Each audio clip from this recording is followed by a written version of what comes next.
আচ্ছা, আমরা তো পড়েছিলাম তোমাদের প্রেডিকেট লজিকটা, জাস্ট মনে হয় একটুখানি স্টার্ট করেছিলাম।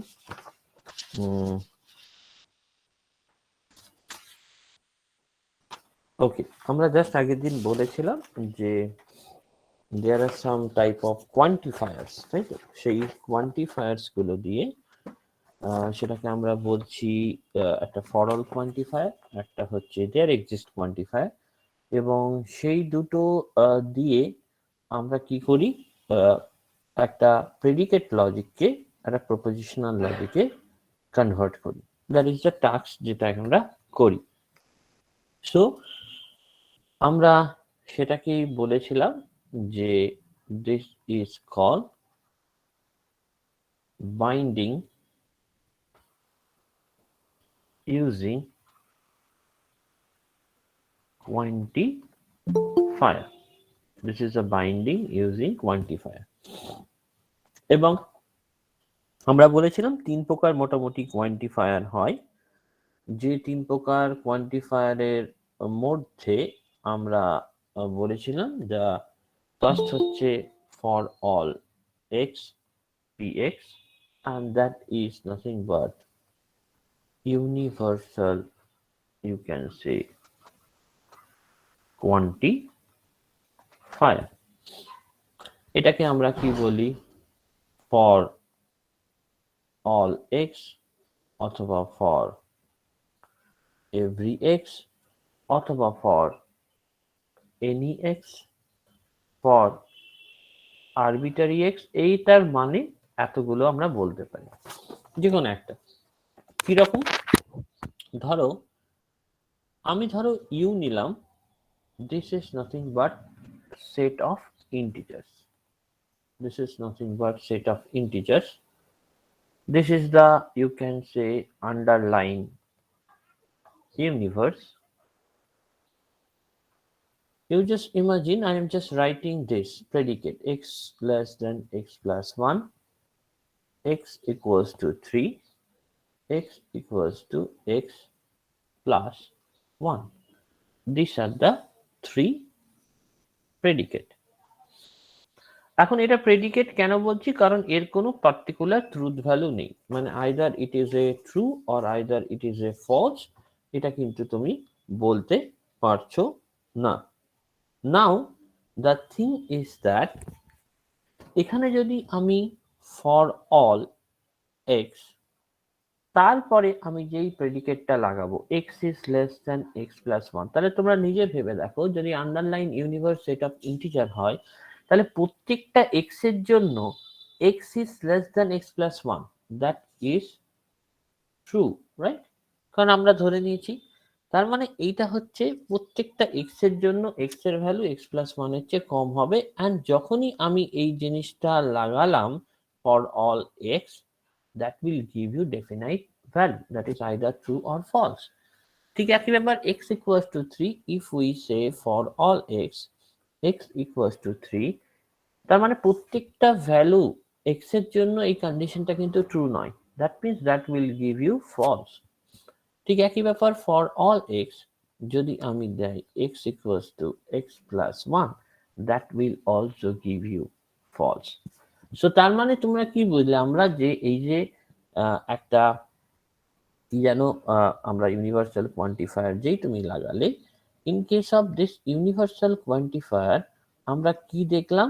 একটা রেজাল্টের একটা ডেফিনাইট ভ্যালু তোমায় দিয়ে দিচ্ছে। ঠিক একই ব্যাপার there is call existential, this is call existential quantifier. Existential quantifier, তাহলে এক্সিস্টেন্সিয়াল কোয়ান্টিফায়ার মানে কি?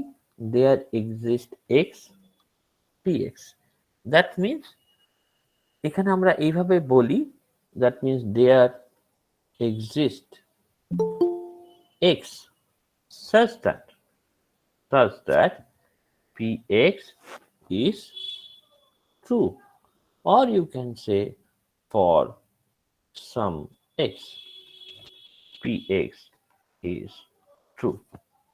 This is nothing but existential quantifier. এবারে ধরো এই সেট অফ একই প্রেডিকেটে আমি যদি লাগাই, যেমন x is less than x plus 1, x equals to 3, x equals to x plus 1.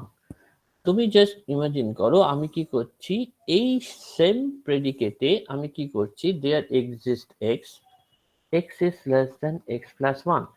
তার মানে প্রত্যেকটা x এর জন্য যদি এটা ট্রু হয়, তাহলে অফকোর্স একটা x এর ভ্যালুর জন্য সেটা true, that means that will give you true.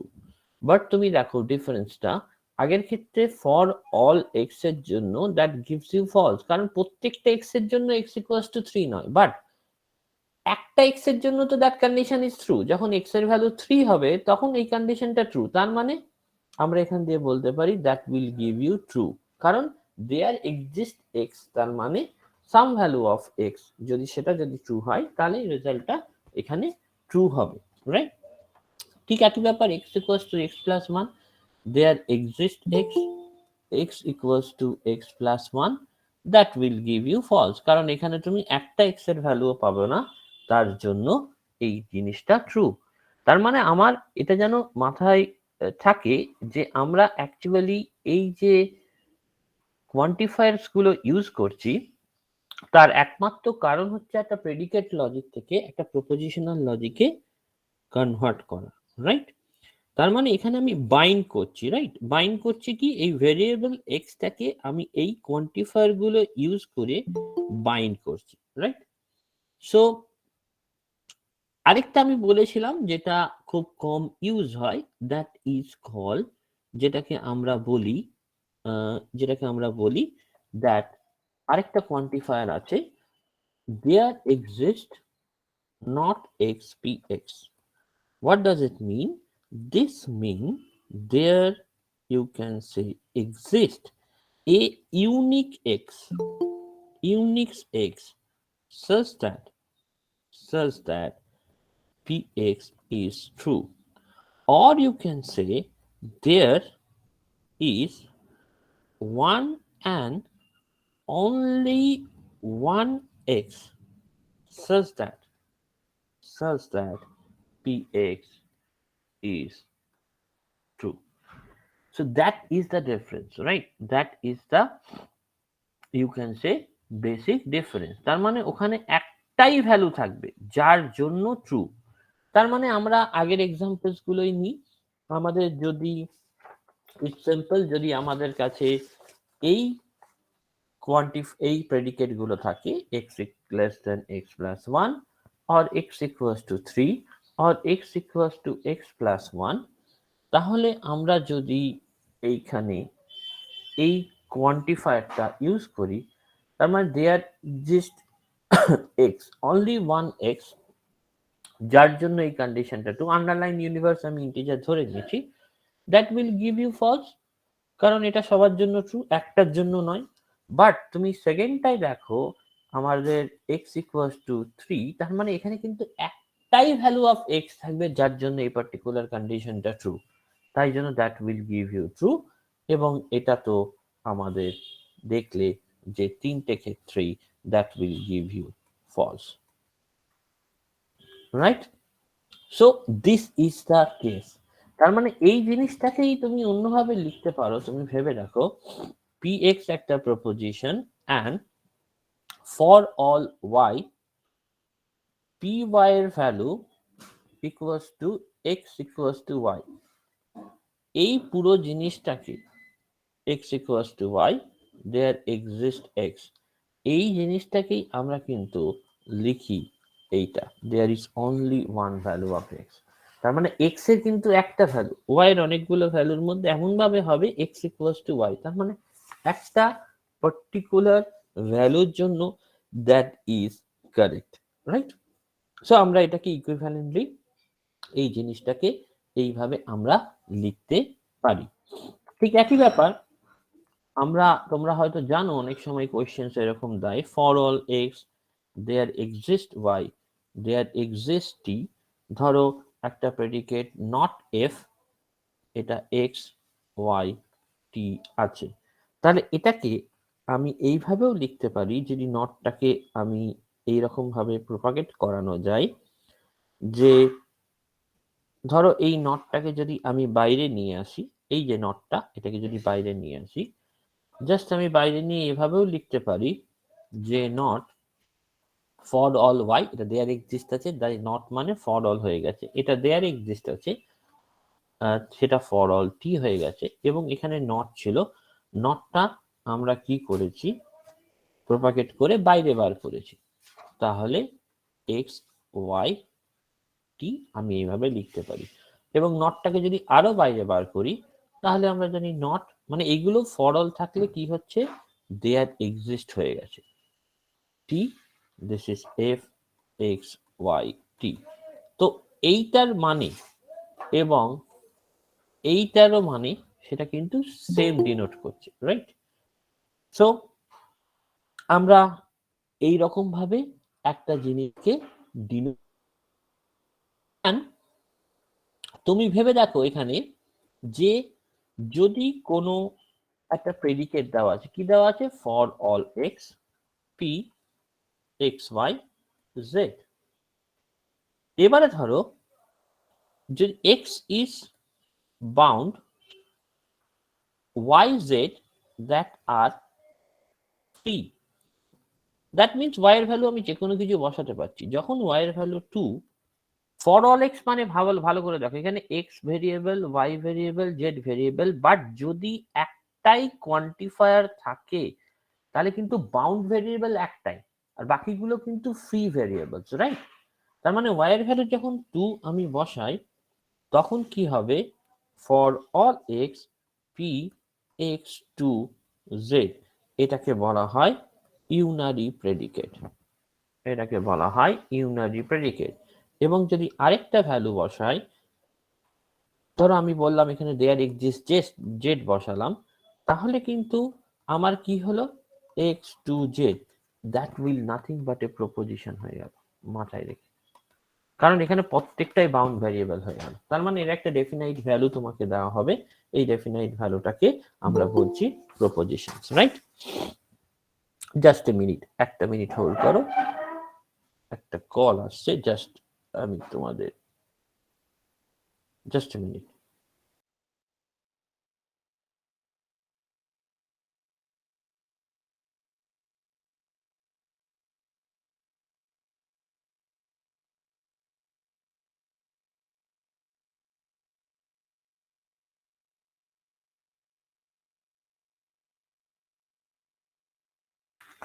So আমরা তাহলে এই জিনিসটা দেখলাম, জাস্ট অবজারভেশন, রাইট? তাই আমাদের কিন্তু খুব কেয়ারফুল থাকতে হবে কিসের রেসপেক্টে, about the scope of the variable, মানে ভেরিয়েবলটার স্কোপ সম্পর্কে কিন্তু আমাদের খুব সচেতন থাকতে হবে যখন আমরা কোনো কিছু ডিজাইন করব, মানে that is the one of the important thing, যেটা কিন্তু মাথায় রেখে। So the thing is like that. ধরো যেমন ধরো তোমাদের কিছু জিনিস বললে, ইউ জাস্ট ইমাজিন যে স্কোপ অফ, মানে স্কোপটা এত ইম্পর্টেন্ট কেন।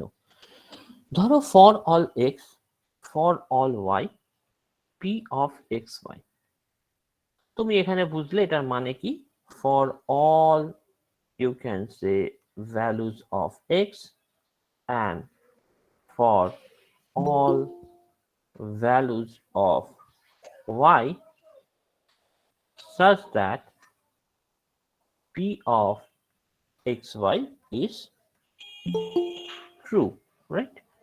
For all values of x and for all values of y, that particular thing is true, that I know. Now যদি আমাদের there exist x for all y p x y থাকে, what does it mean? তার মানে হচ্ছে there exist x, there exist x, right? There exist x that, বলছি এই extra কি fixed?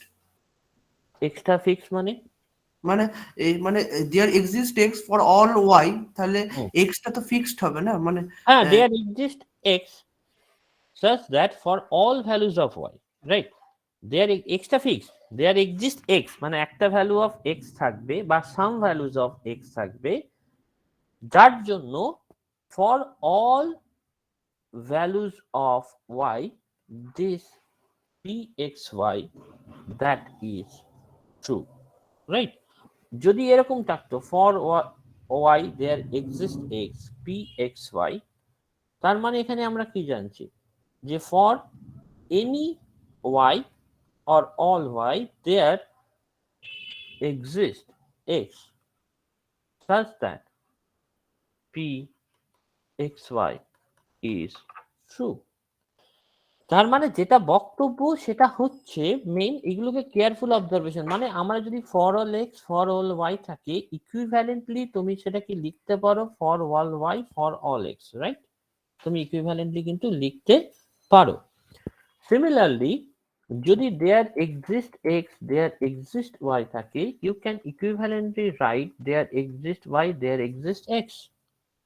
But যদি there exists x for all y থাকে, that is not equivalently you cannot write this is there exists y for all x, এটা লেখা যায় না। যেমন একটা সিম্পল এক্সাম্পল নিলেই ডিফারেন্সটা বুঝতে পারবে কেন লেখা যায় না। স্যার ধর এই ক্ষেত্রে তো মানে এক্সটা ফিক্সড আর ওয়াইটা মানে মানে ওয়াইটা মানে ভ্যারি করছে, কিন্তু এই সেকেন্ড এক্সপ্রেশনটার ক্ষেত্রে তো ওয়াইটা ফিক্সড আর এক্সটা ভ্যারি করছে, এটা তো হয় হ্যাঁ না। বাট হ্যাঁ এখানেও তো একই ব্যাপার ছিল যে ধরো for all x for all y ছিল, ফর অল ওয়াই আমি এক্স করে দিচ্ছি, জাস্ট ইন্টারচেঞ্জ করতে পারছি, বা there exist x there exist y থাকলে সেটাকেও ইন্টারচেঞ্জ করতে পারছি। কিন্তু এখানে ইন্টারচেঞ্জ করছি পারছি না, যেটা তুমি বলছো ভেরিয়েবলস গুলো আলাদা, তাই তো? সো তুমি জাস্ট এক্সাম্পল নাও না, সেট অফ ধরো you can say married person, universe of discourse. এখন for all x there exists y, x is you can say married to y, that is 2, right?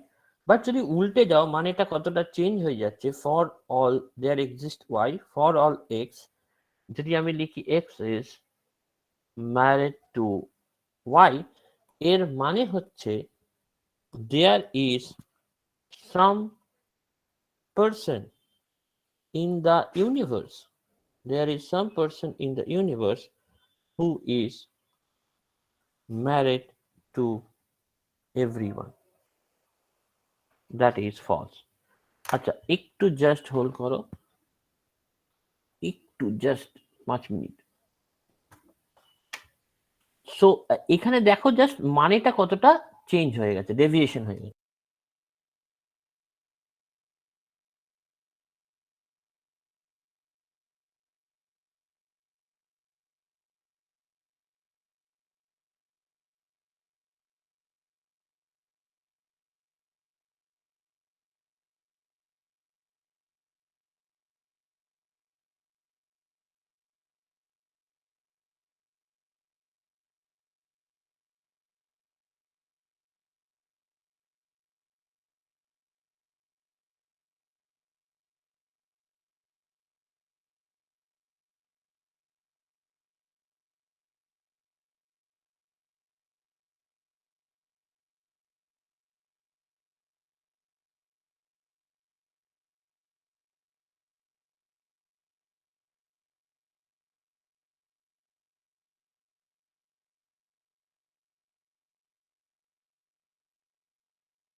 তার মানে আমরা যদি এইভাবে করি তাহলে মানেও তাও এতটা পরিমাণ চেঞ্জ হয়ে যায়, রাইট?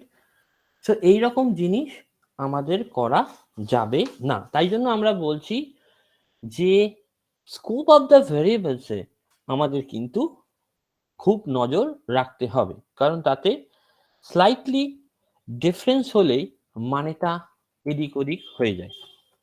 স্যার, যেমন বলো, ওই প্রথম লাইনটার মানেটা একবার বলবেন?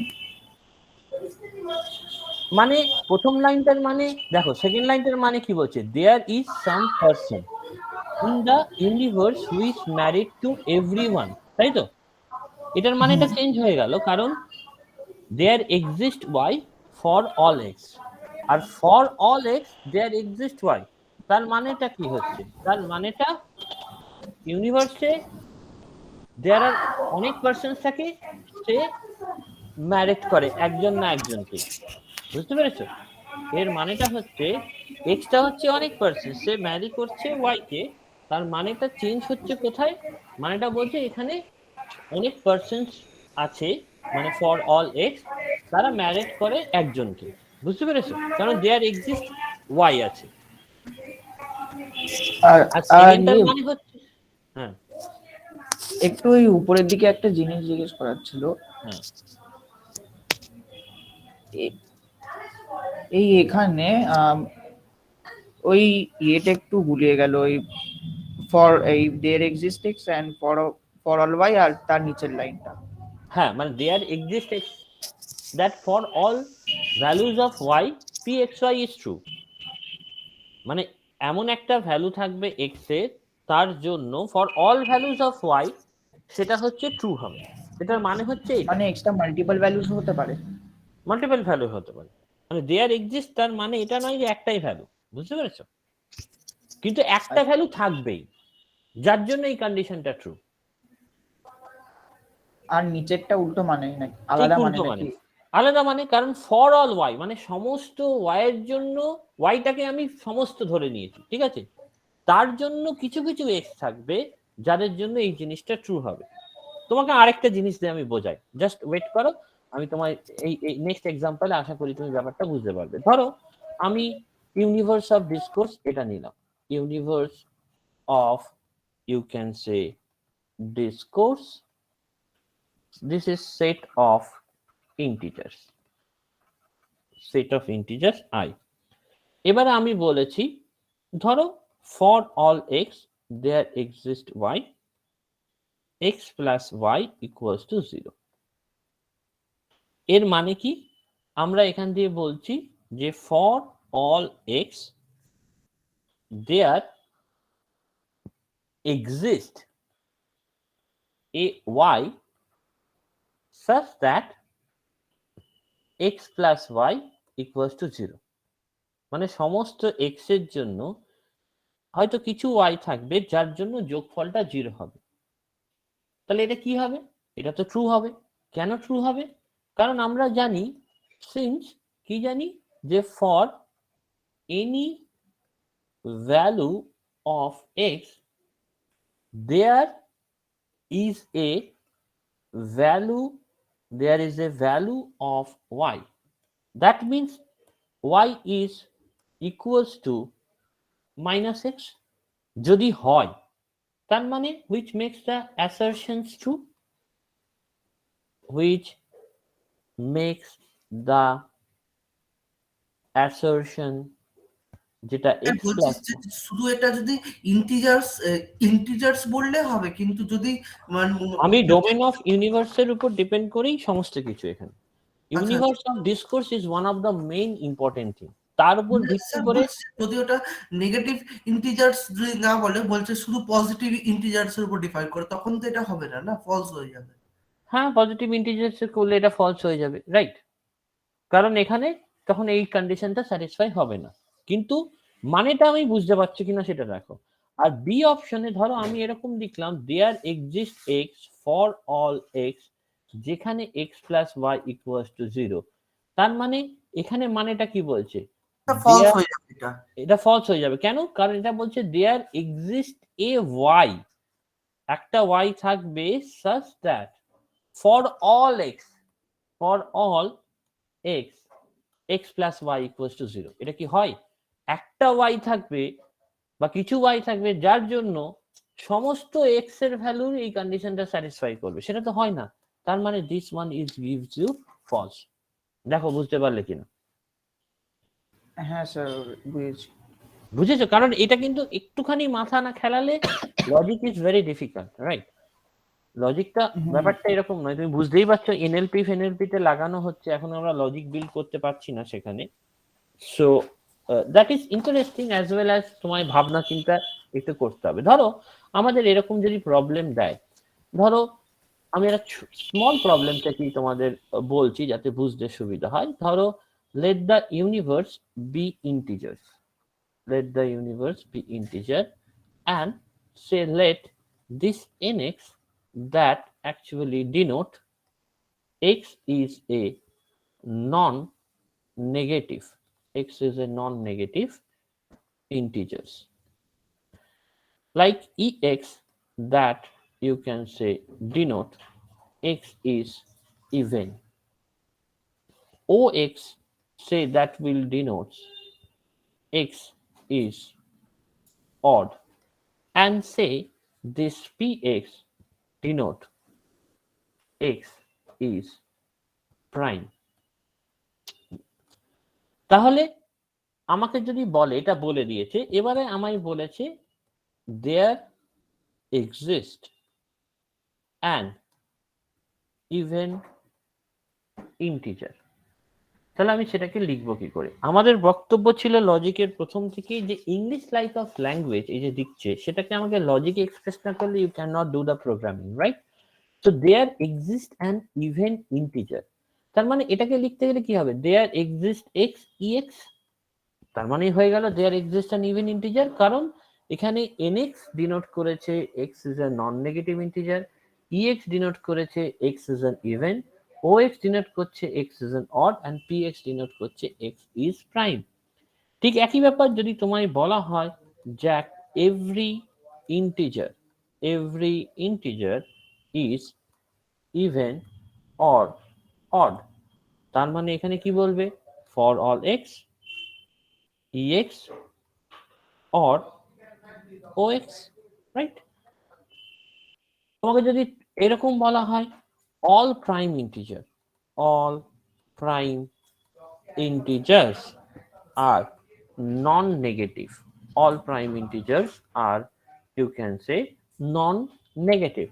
What does it mean? For all P তারপরে ইমপ্লাইজ ওই নন নেগেটিভে যেটা লিখেছে। তার মানে for all x এটা হচ্ছে প্রাইম, সেটা ইমপ্লাইজ করছে নন নেগেটিভ nx, তাই তো? এবার তাহলে বলো দেখি পরেরটা যদি আমি এরকম লিখি, the only even prime is 2, the only even prime that is 2, তাহলে কি লিখবে? কিভাবে লিখবে? ওই p of x by direction e of x kind of কিছু একটা, মানে এখানে ফর এক্স এভরি এক্স তো থাকবে না কিছু। আচ্ছা তুমি যদি বলো কেন ফর এক্স আর শোনো, ফর এক্স আর এভরি এক্স যদি না থাকে তাহলে কোনো স্টেটমেন্ট লিখতে পারবে না। প্রথম কথা, শুধু প্রেডিকেট তো কোনো রেজাল্ট দিচ্ছে না তোমাকে, এটা মাথায় ঢুকে না। বাইন্ড যতক্ষণ না তুমি করছো ততক্ষণ তো রেজাল্ট নেই তার, ঠিক? তুমি যদি বলো যে কি বলছো px কি বলছো ইমপ্লাইজ, না তাহলে এটা হবে ওই ফর এভরি আর ওই তারপরে এক্সক্লেমেশন মার্কটা। তার মানে দেয়ার, তুমি তাহলে কি বলছো? দেয়ার, এটা যদি এক্স হয় তাই তুমি বলছো এক্সপেরিমেন্ট, মানে ব্যাপারটা তো গন্ডগোল হয়ে যাচ্ছে। না আমি বলছি দেয়ার এক্সিস্ট তারপরে এক্সক্লেমেশন একটা আছে না, যেটা ওয়ান এন্ড অনলি ওয়ানটা বোঝাচ্ছে। হ্যাঁ, ওয়ান এন্ড অনলি ওয়ানটা বোঝাবে কি করে? তোমাকে তো এখানে বোঝাতে হবে ইভেনও হবে, সেটা প্রাইমও হবে, এবং সেই ভ্যালুটা 2। তোমাকে তো স্যার এটা there exist not x p x and e x, px and e x. হ্যাঁ, তো এটা 2 এলো কোত্থেকে? 2 তো নেই। 2 তো নেই, রাইট? তার মানে এটাকে যদি লিখতে হয়, তুমি দেখো আমাদের কাছে সমস্ত x আছে যেটা হচ্ছে even as well as prime, এইটা আমায় ইমপ্লাইজ করছে x ইকুয়ালস টু 2, আমরা এইভাবে লিখতে পারছি। তার মানে এখান দিয়ে কি বোঝানো হচ্ছে যে ইভেন নাম্বার প্রাইম নাম্বার সেটা তো অনেকগুলো হতে পারে, তার মধ্যে এই দুটো শুধু কি হচ্ছে 2 তে ভ্যালিড হচ্ছে। তাই জন্য আমরা যখন এইভাবে লিখি যে only even prime that is equals to true, আমরা এখানে লিখতে পারি। কিন্তু তোমাকে যদি কোশ্চেনটা ঘুরিয়ে দেয়, তোমাদের অ্যান্সারটা তোমাকে যদি এইরকম বলতো যে ধরো there is one and only even prime, যদি এরকম বলতো তাহলে তোমার একদম এতে অসুবিধা নেই, যেটা তুমি বলছো যে there exist this ex and px। যখন ভ্যালু দেবে তখন ইমপ্লাইজ দিয়েই তোমায় ভাবতে হবে, রাইট? সো এটা কিন্তু মাথায় রেখে, তার মানে এইগুলো কিন্তু ঘটনা হচ্ছে, যেমন ধরো তোমায় বললো যে যদি তোমায় বলে যে not all primes, not all primes are odd, sir not, তখন নট অল তারপরে প্রাইমস আর অড এরকম দিতে হবে।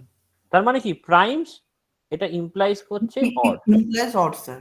অথবা এটাকে এইভাবেও লিখতে পারো দেয়ার এক্সিস্ট এক্স, কারণ নট আছে, নটটাকে যদি ভেতরে নিয়ে যাও তাহলে কি হবে দেয়ার এক্সিস্ট এক্স হয়ে যাবে। There exist is negation of নেগেশনটা px অর মানে এন্ড নেগেশন অফ ox হবে। এইরকম ভাবে আমরা লিখতে পারি, রাইট?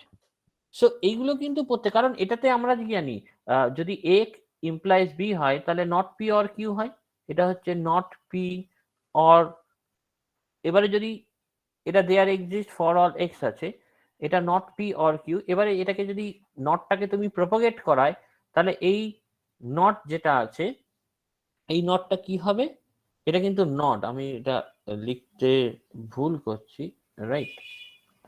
সো এই নটটাকে যদি প্রপাগেট করাও তাহলে নটটা কি হবে, নট অফ ফর অল মানে দেয়ার এক্সিস্ট এক্স, এবং নট অফ পি এক্স ছিল সেটা পি এক্স হয়ে গেছে, এটা অর ছিল এটা অ্যান্ড হয়ে যাবে, আর ওখানে নট অফ অড এক্স হয়ে যাবে। So that is the thing যেটা তোমার মাথায় রাখতে হবে। সো আশা করি এই পার্টিকুলার জিনিসটা বুঝতে পেরেছো। এবারে ধরো আমাদের কিছু জিনিস আছে যে জিনিসগুলো একটুখানি দেখে নিলে বেটার। কি জিনিস?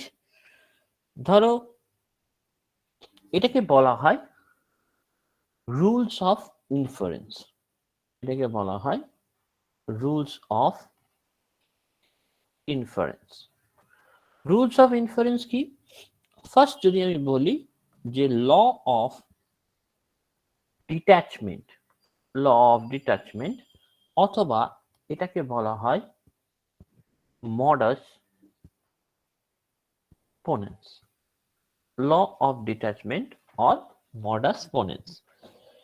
বক্তব্যটা কিছুই না, যদি তুমি ল অফ ডিট্যাচমেন্ট ভাবো, মানে এখানে আমরা বলি যে পি আছে একটা স্টেটমেন্ট এবং পি ইমপ্লাইজ কিউ আছে একটা স্টেটমেন্ট, এটা থেকে আমরা কি পাই, কিউ রেজাল্টটা পাই, রাইট? এটা থেকে আমরা কিউ রেজাল্টটা কনক্লুশন হিসেবে পাই। ব্যাপারটা কিরকম? ব্যাপারটা হচ্ছে, তার মানে যদি আমি লজিক্যাল ফর্মে লিখি, লজিক্যাল ফর্ম, তার মানে পি আছে আর আমরা পি ইমপ্লাইজ কিউ মানে কি জানি, নট পি অর কিউ। তার মানে not p, p and not p that are cancel out, that means the result you can deduce as a q, and that is nothing but modus ponens, right? তার মানে ব্যাপারটা এরকম, যদি আমি p implies q নিই and this is p নিই, that will implies you q, এটা result তোমায় দেবে, এটা রেজাল্ট তোমায় দেবে। আমি একটা এক্সাম্পল দেখালেই তোমরা বুঝতে পারবে মানে ইউটিলিটিটা কি। ধরো আমায় বললো if it snows today then we will go for right skiing and it is snowing today, it is snowing today. That means এখানে আমি যদি পি স্টেটমেন্টটা এরকম নিয়ে নিই, ইট স্নো টুডে, অ্যান্ড কিউ স্টেটমেন্টটা এরকম নিয়ে নিই, we will go for skiing. তার মানে আমরা এখানে কি বলতে পারি, ফার্স্ট স্টেটমেন্টটা কি ডিনোট করছে, if it is snow today, মানে পি ইমপ্লাইজ কিউ ডিনোট করে দিচ্ছে। এবং সেকেন্ড স্টেটমেন্টটা ইট ইজ স্নোইং টুডে, তার মানে ইট স্নোস টুডে, আমি পি নিচ্ছি। এবং যদি আমি এখানে মডাস পোনেন্স লাগাই, আমরা কি জানি, রেজাল্টটা দেবে কিউ। আমরা রেজাল্টটা কিউ জানি, কিউ মানে কি, তার মানে Q is nothing but if it is snows today then we will, আমরা Q statement we will go for skiing, তার মানে রেজাল্ট কি পাচ্ছি, আমরা রেজাল্ট পাচ্ছি we will go for skiing. আমাদের কোনো একটা স্টেটমেন্টকে ডিডিউস করতে গেলে আমাদের এই রকম ইংলিশ ফর্মে লিখলে সেটা থেকে আমরা লজিক, কারণ ইংলিশ ফর্মের তো প্রোগ্রামিং করতে পারবে না, তুমি যদি লজিক হিসেবে কনভার্ট করো তাহলে সেটাকে প্রোগ্রামিং এ তুমি ইমপ্লিমেন্ট করতে পারবে এবং সেখান থেকে কোনো কিছু জিনিস ডিডিউস করতে পারবে। আমাদের উদ্দেশ্যটা সেটাই। তাহলে এই যে মডাস পোনেন্স, সেটা শুধু এখানে নয়, এটা গেটের জন্য ইম্পর্টেন্ট। এই জিনিসটা খুব একটা ঝামেলার নয়, জাস্ট একটু চোখ বুলিয়ে রেখো যে P R P implies Q, যদি এটা মনে রাখতে পারো, কারণ এটার যদি ফর্ম হয় দেখো পি আর নট পিটা ক্যান্সেল আউট হয়ে যাচ্ছে, তাই জন্য কিউটা পড়ে থাকছে, right? So this is the law of determinant or modus ponens. ঠিক একই ব্যাপার এখানে আমরা বলছি, that is a law of, second জিনিস, law of contraposition, law of contraposition, or that can be written as modus tollens, law of contraposition, অথবা এটাকে আমরা বলছি মডাস টোলেন্স। তাহলে মডাস টোলেন্স এর বক্তব্যটা কি, যদি পি ইমপ্লাইজ কিউ এরকম একটা স্টেটমেন্ট তুমি পাও এবং নট কিউ যদি আরেকটা থাকে, তাহলে that will give you the result not p. যদি লজিক্যাল ফর্মে লেখো, ইন লজিক্যাল ফর্ম কেন এটা আমরা করতে পারছি, তাহলে পি ইমপ্লাইজ কিউ মানে আমরা জানি যে not p or q, and this is not q, তাহলে কিউ কিউ ক্যান্সেল হলে পড়ে থাকে নট পি, তাই জন্যই আমরা এইভাবে লিখছি, রাইট? সো এটা আমরা বলতে পারি যে এইরকম আমরা একটা জিনিস পাচ্ছি। তার মানে তুমি পি ইমপ্লাইজ কিউ এটা যদি থাকে, অ্যান্ড যদি তোমার নট কিউ থাকে, তাহলে এখান থেকে তুমি একবারে রেজাল্ট ডিডিউস করে নট পি লিখে দিতে পারো। আমি আর এক্সাম্পল দিচ্ছি না, ইংলিশ এক্সাম্পল, আশা করি জিনিসটা বোঝাটা অতটা চাপ নয়। তার মানে আমাদের ক্লজ যদি এরকম থাকে, তাহলে আমরা কি করতে চাইছি, এখান থেকে কোনো একটা কিছু ডিডিউস করতে চাইছি। এই ডিডিউস করে যে রেজাল্টটা পাচ্ছ এটাকেই আমরা রেজলিউশন বলি, রাইট? আমরা এইগুলোকেই কিন্তু রেজলিউশন বলি, মাইন্ড দ্যাট ইউ, এটাকেই আমরা রেজলিউশন কিন্তু বলছি। আমরা আসছি, তার আগে আরেকটি জিনিস আছে যেটাকে আমরা বলি, ডিসজাংটিভ, ডিসজাংটিভ সিলোজিস, এটাকে আমরা বলি ডিসজাংটিভ সিলোজিজম। এবং এইগুলো আমাদের জন্য কিছু কিছু ক্ষেত্রে খুব ইম্পর্টেন্ট, যে ডিসজাংটিভ সিলোজিজম আমাদের কোথাও কোথাও কাজে লাগে খুব ভাবে। So the thing is that disjunctive syllogism মানে কি, যদি পি অর কিউ থাকে এবং নট পি থাকে, that will give you q. This is a simple disjunctive syllogism, যেটা দিয়ে আমরা এই জিনিসটা বোঝাতে পারি। মানে পি অর কিউ অ্যান্ড যদি নট পি থাকে, তাহলে এটা ইমপ্লাইজ করছে কিউ কে। এগুলো জাস্ট রেজাল্ট ডিডিউস করার জন্য আমাদের কিছু আউটপুট। ঠিক একই ব্যাপার ডিসজাংটিভ সিলোজিজমের মতো এখানে কি থাকে, hypothetical syllogism। এটা মানে কি, যদি একটা স্টেটমেন্ট থাকে q implies r and p implies r, তাহলে তুমি এখান থেকে বলতে পারো P ইমপ্লাইজ Q, রাইট? তার মানে P ইমপ্লাইজ যদি Q and একই ব্যাপার Q ইমপ্লাইজ আর, আমি ওটা ভুল লিখলাম, এটাতে মানে এটা উল্টো ভাবে লেখা হবে, জাস্ট এ মিনিট। এটা হচ্ছে এখানে আমাদের বেটার যদি আমরা উল্টো ভাবে লিখি ব্যাপারটা, the thing is like that, মানে এখানে যদি আমার লেখা থাকে যে P implies Q and Q implies R যদি হয়, তখন P implies R হবে না? P implies R, মানে ট্রানজিটিভ রিলেশনের মতো অনেকটা। So that will give you P implies R. So this is nothing but, এটাকে বলা হাইপোথেটিক্যাল সিলোজিজম।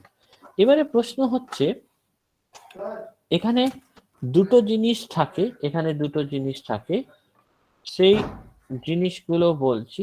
একটা হচ্ছে ধরো রিজলিউশন, একটা হচ্ছে, মানে এই যে জিনিসটা দেখলে এটাকে আমরা বলছি, মানে আমরা কি দেখলাম, একটা ক্লজ কাকে বলে, একটা clause that is a disjunction, that is a disjunction of literals, that is a disjunction of literals, and আমরা কি জানি, a variable or negation of a variables of literal, right? Variable যেটাকে বলা হয়, আমরা কি বলছি, লিটারেলস। এটা মাথায় রেখে, মানে একটা ক্লজ হচ্ছে ডিসজাংশন অফ লিটারেলস, একটা ভেরিয়েবল অথবা নেগেশন অফ ভেরিয়েবল তাকে আমরা বলছি লিটারাল, রাইট? সো আমরা এই যে জিনিসগুলো দেখলাম, যে কোনো একটা ক্লজ, ক্লজ মানে কি, তাহলে এই যে p or q or not r, এটা হচ্ছে একটা ক্লজ, রাইট? এবং ধরো তুমি একটা not p or not s or t or u, that is also clause, এবং এটা থাকলে কি বলতে পারছি যে p and not p cancel হয়ে যাচ্ছে, এবং বাকি যে জিনিসটা পড়ে থাকছে like q and not r or not s or t or u, এইটাকে আমরা বলি resolvent, that is called resolvent, right? This is called resolvent. So একটা দুটো ক্লজ যদি আমরা বলি যে given the two clauses C1 and C2, a resolvent C of C1 and C2 is a, you can say, logical consequence of C1 and C2. That means আমরা যেটা বললাম, একটা P থাকছে, একটা নট P or Q হলে যদি এই দুটোকে ক্যান্সেল করি তাহলে Q পেয়ে যাচ্ছি, এবং এটাই হচ্ছে লজিক্যাল কনসিকুয়েন্স। এটাকেই বলা হচ্ছে logical consequence of two clauses, দুটো ক্লজের, এটাকে বলা হয় লজিক্যাল কনসিকুয়েন্স। আর তার মানে আমরা এখানে কি করছি, দুটো জিনিস হয়, একটাকে দেখবে অনেক সময় শর্ট কোশ্চেন্স দিতে পারে, যে রিজলিউশনস মানে আমরা দেখলাম, সেটা ডেফিনেশন যদি তুমি লেখো, তার মানে given a set S of clauses, A resolution, you can say deduction, a resolution deduction of C from S is a finite sequence C1 C2 dot dot dot ck of clauses such that is C either a clause in S or a resolvent of clauses preceding C and CK equals to C. আমরা একটুখানি example দেখলেই বুঝতে পারবো এটা অত কিছু নেই, but আরেকটা জিনিস যেটা বলছি, একটা ডিডাকশন, এই ডিডাকশন অফ এমটি, আমরা এটা এমটি হিসেবে ডিনোট করি, from S is called, this is called a refutation, this is called একটা refutation or a proof of S, a proof of S.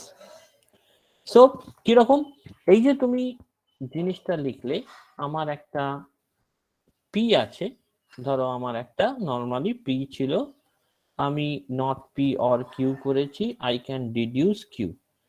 So instead of taking the conclusions, we are taking not q, so the resultant will give, এখানে কি হচ্ছে, আমাদের normally কিউটা পেয়ে গেছি, এবারে আমি কি বলছি, p not p or q, আমি রেজাল্টটাও নিচ্ছি অ্যাজ ওয়েল অ্যাজ নট কিউটাও নিচ্ছি, তার মানে that will give you empty clause. তার মানে instead of taking the conclusions we take not q, so the resolvent will give you empty clause. যদি এইভাবে তুমি জিনিসটাকে খাড়া করো তাহলে সেটাকে বলা হয় রিফিউটেশন। ব্যাপারটা সেম, এখানে যেমন কিউটা তুমি পেয়েছো, এখানে যদি তুমি নট কিউটা অ্যাড করো এক্সট্রা, তাহলে তুমি কি পাবে, যে এখানে যদি তুমি নট কিউটা অ্যাড করো তাহলে এখান থেকে তুমি এমটি ক্লজ পাচ্ছ, এবং এখান থেকে যেহেতু এমটি ক্লজ পাচ্ছ সেই কারণে এই জিনিসটাকে বলা হয় রিফিউটেশন, আর কিছুই না। আমরা একটা এক্সাম্পল দেখব, আর একটু ক্লিয়ার ভাবে যদি বোঝা যায় তাহলে সেটাকে আমরা চেষ্টা করব যে কিভাবে এটাকে আনছি আমরা। সো ধরো ধরো কিভাবে, মানে ব্যাপারটা অ্যাকচুয়ালি কি সেটা যদি রিয়ালাইজ করতে চাও এই এনএলপি বা যে কোনো ক্ষেত্রে, ধরো এরকম একটা ব্যাপার আছে, বললো এরকম একটা তোমাকে স্টেটমেন্ট দিয়েছে, ইট is not the case that IBM or Xerox will take over the copier market. If RCA returns to the computer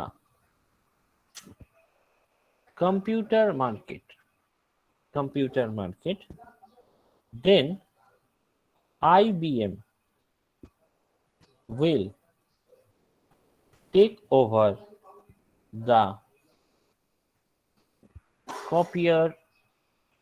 copier market. Hence, RCA will not return to the computer market. So if it is not the case that IBM or Xerox will take over the copier market, if RCA return to the computer market, then IBM will take over the copier market. Hence RCA will not return to the computer market.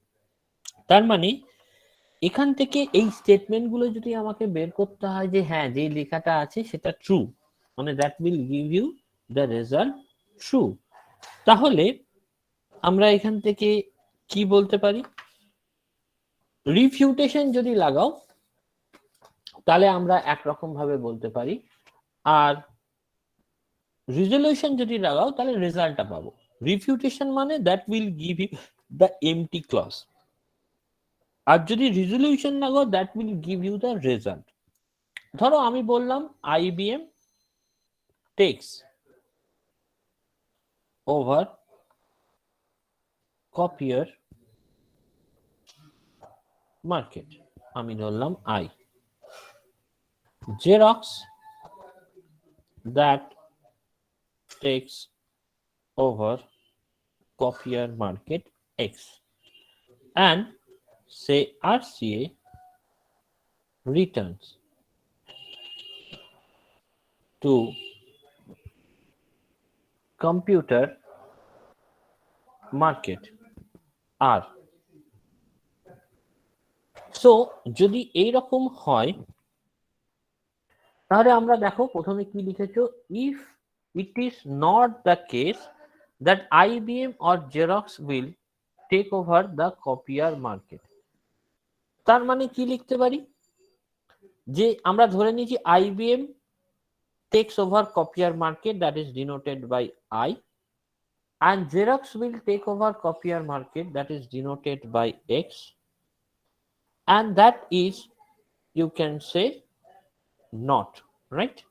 কারণ এখানে বলেছে it is not the case that IBM or Xerox that will take the copier market, তো আমরা এইভাবে লিখতে পারি।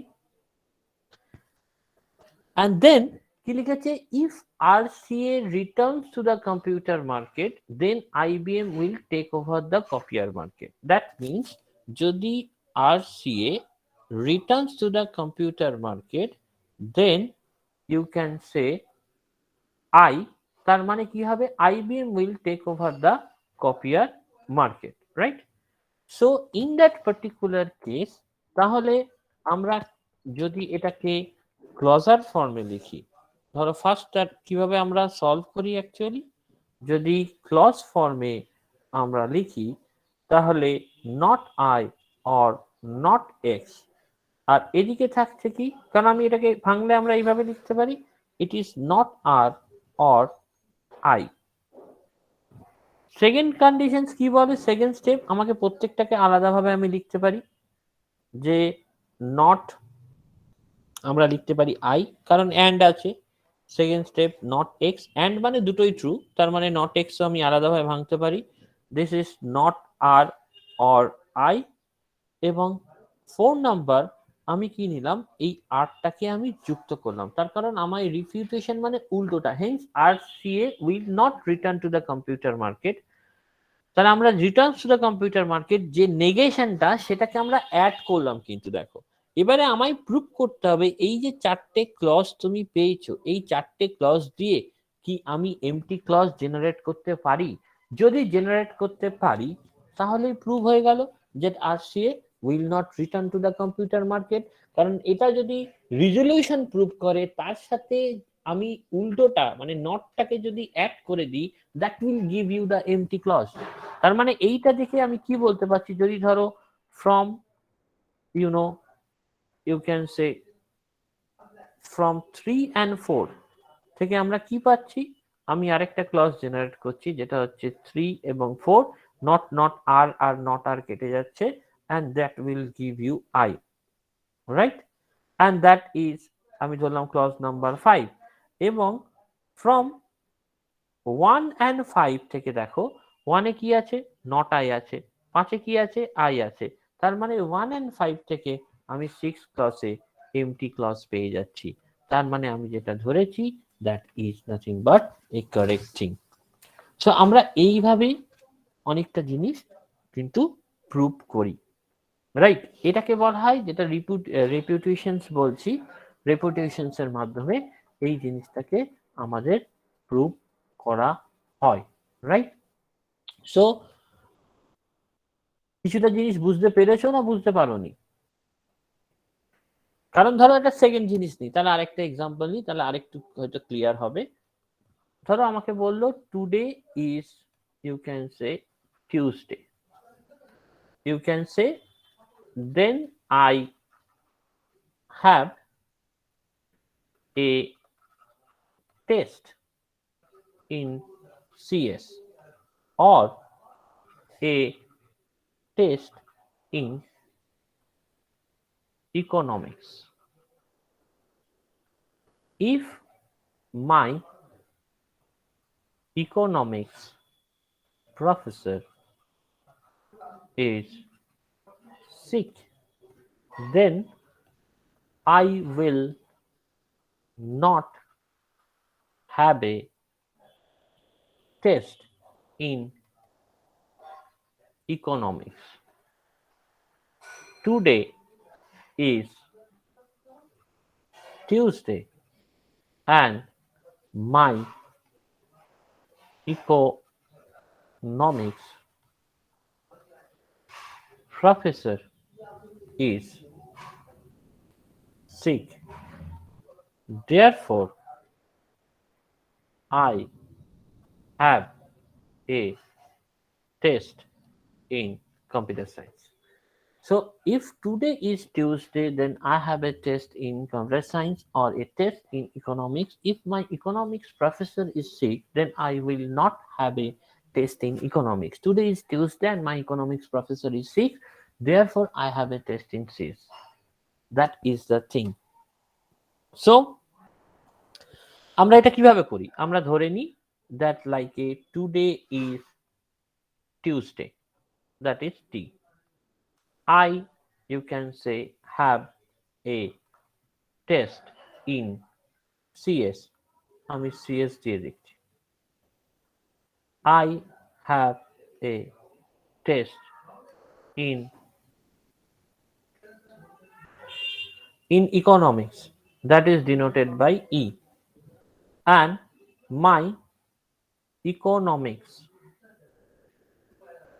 professor is sick, that is denoted by S.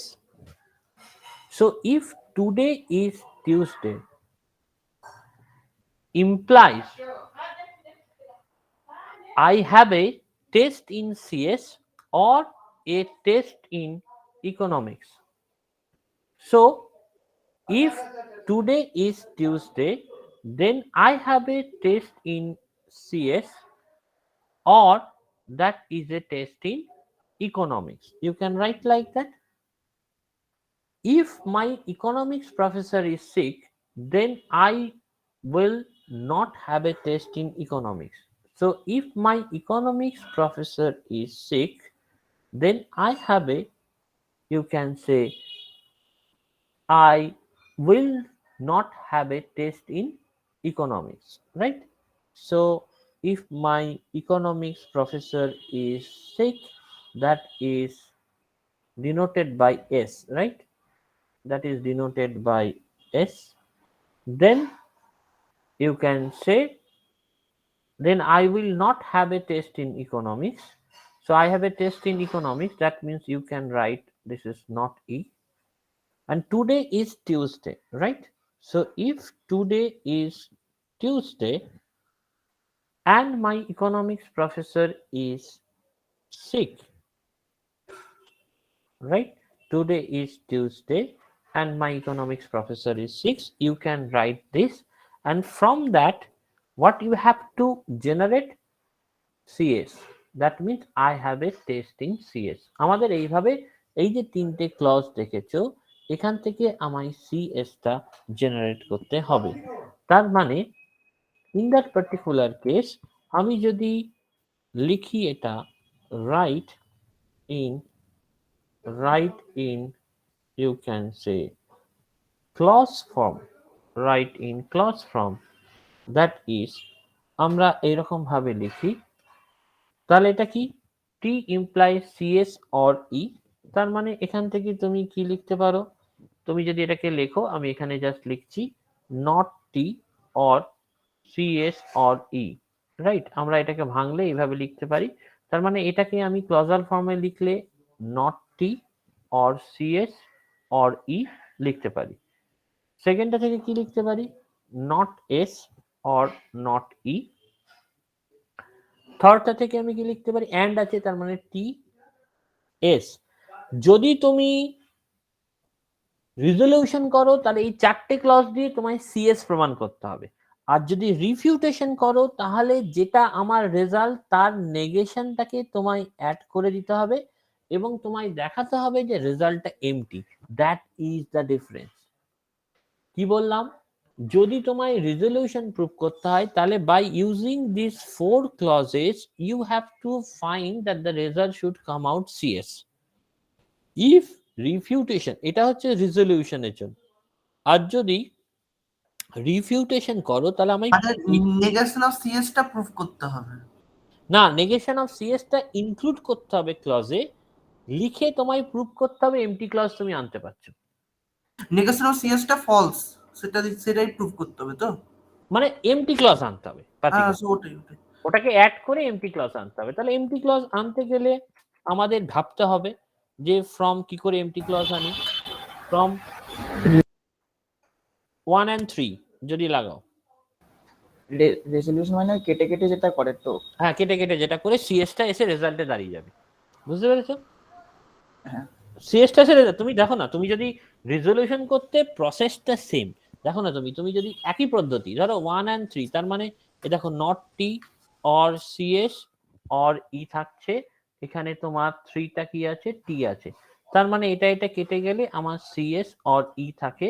এটাকে ধরো আমি আরেকটা ক্লজ নাম দিয়ে দিলাম, ধরো এটাকে আমি 6 নাম্বার অফ ক্লজ দিলাম, যেটা এলো সিএস অ্যান্ড ই। এবারে ধরো আমি 2 and 4 লাগাতে পারি। ফ্রম 2 and 4 যদি লাগাই, this is the 2 is not s or not e and 4 is s, তার মানে এখান থেকেও যদি তুমি করো তাহলে এই দুটো ক্যান্সেল আউট হয়ে নট ই থাকছে, that is you can say 7। এবং তুমি দেখো নট ই পেয়ে গেছো, তাহলে নট ই যদি পাও তাহলে হ্যাঁ 6 and বলছি 7 ফার্স্টে মডিউস পোনেন্স একটু ওঠানো, ওখানে একটু একটা জিনিস দেখবো, বলছে এখানে মডিউস পোনেন্স লাগাতে পারি না হ্যাঁ লাগাতে পারো। স্যার, দিয়ে মডিউস পোনেন্স লাগিয়ে মানে সিএস অর ইটা কনক্লুড করছি, দিয়ে অর এস এইভাবে করেছি আমি মনে ওটা। ঠিক আছে, তাতে অসুবিধা নেই, এই তো একই ব্যাপার। তোমার যদি 6 and 7 ক্রস লাগাও, দেখো তুমি সিএস পেয়ে যাচ্ছ। এতদূর পর্যন্ত যদি ছেড়ে দাও তাহলে সেটাকে আমরা বলছি রিজলিউশন, রাইট? এবারে রিফিউটেশন প্রুফটা কি, তোমাকে কি করতে হবে, এই যে সিএসটা পেলে that is also included as a clause number 8, এবং তুমি 5 and 8 থেকে 5 মানে নট সিএস ধরেছি, তাহলে সিএস আর নট সিএস যদি ধরো you will get empty clause। তার মানে এই এক্সট্রা ক্লজ তোমায় করতে হয় যদি তোমায় রিফিউটেশন করতে হয়, আর কিছুই না। তুমি যে কোনো কিছু লাগাতে পারো, যা যা রুল আছে প্রত্যেকটা রুলই তুমি লাগিয়ে এই জিনিসটা করতে পারো, তাতে কোনো অসুবিধা নেই। নাও যেটা তোমাদের বক্তব্য, যেটা হচ্ছে আমি কিছু জিনিস নোটস পাঠিয়ে দেবো, আর এমসিকিউ একটা নাই সেট পাঠাবো। ধরো এই যে এমসিকিউ সেট আছে, একটুখানি দেখবে যে কতটা করতে পারছো। তা বলছি এখানে লজিকের কিছু এমসিকিউ থাকলে একটু পাঠিয়ে দিন না, লজিকের। লজিকে আসলে গেটের লেভেলে আছে, সেটা যদি করতে চাও আমি পাঠিয়ে দিতে পারি। হ্যাঁ স্যার, ওটা পাঠিয়ে দিন স্যার। হ্যাঁ পাঠিয়ে দিতে পারি, সেটা তুমি দেখতে পারো। তো এখানে তোমরা এমসিকিউ গুলো পাঠাচ্ছি, একটুখানি জাস্ট বাড়িতে বসে একটুখানি জাস্ট দাগ দিয়ে দেখো না যে কটা হচ্ছে। আমি পরে ক্লাসে তোমাদের তিনটে সেট আছে, তিনটে সেট আমি পাঠিয়ে দিচ্ছি, রাইট? স্যার তিনটে সেট, আপনি যটা সেট আছে পাঠিয়ে দিন, আমি দিয়ে দেবো আপনাকে, ঠিক আছে? হ্যাঁ দিতেও হবে না, তোমরা জাস্ট দেখে রাখো। নেক্সট ক্লাসে ধরো পরশুদিন আমি ডিসকাস করে দেবো, তাহলেই তোমার এই ব্যাপারটা তোমরা বুঝতে পারবে। এখানে হয়তো অনেক কোশ্চেন থাকবে, সেটা আউট অফ সিলেবাসও কিছু কোশ্চেন হয়তো থাকবে, যেগুলো পারছো না সেগুলো জাস্ট অসুবিধা নেই, সেগুলোকে করার দরকার নেই। বাট এই এমসিকিউ গুলো একটুখানি করো। আমি তিনটে সেট পাঠিয়ে দিচ্ছি, মোটামুটি এক্সপেক্টেড ওর মধ্যেই হবে। আর লজিকের একটা জিনিস পাঠাতে পারি, বাট সেটা তোমাদের সেমিস্টার লেভেলের জন্য নয়। যদি গেটের লেভেলে করতে চাও then I can send you that particular thing. আর যেটা হচ্ছে এই দুটো জিনিস করো। আজকে তো তোমার মঙ্গলবার, আমরা বৃহস্পতিবার এটাকে কমপ্লিট করে কনক্লুড করে দেবো, রাইট? তাহলে আমি আজকে তোমাদের এই জিনিসটা পাঠিয়ে দিচ্ছি, ঠিক আছে? Okay sir. ওকে।